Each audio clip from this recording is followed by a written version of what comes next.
салым кыла берсе өнүгөрөт го дейм, жакшы салым кылып коюш керек болгон эле ошол. Көңүл буруп. Көңүл буруп. Ама биз билесиз го, көп деле кишилер үйрөтпөйт. Мен да кичкийимде көп деле киши сүйрөгөн эмес. Ошондо ойлонуп койчу элем.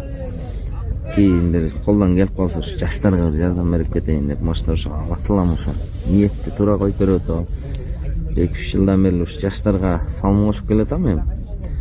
Улар өзү 1 жыл 2 жыл көрүнгөндөн эле кетип калып жатат мен аракыс жака. Койладан көрдүм бирок жакшы.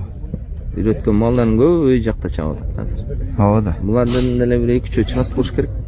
Буюрса. Мына көзөмөлдө бар да ушу 1-2 турат арасында. Может кийин бир жакшы клубтарда ойноп калышат. Кичине эле пайдашка керек болгону. Эми булар карапайым элдин малдары да.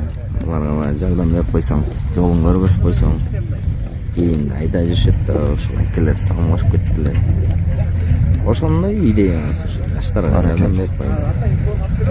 Атайын үй жакка чакырган клубтардан отказ берип барбай койгом. Жаш деле келип калды уже. Кичине жаштарга жардам берип, калган күндөрдү жаштар менен өткөрүп коеюн деген ой бар.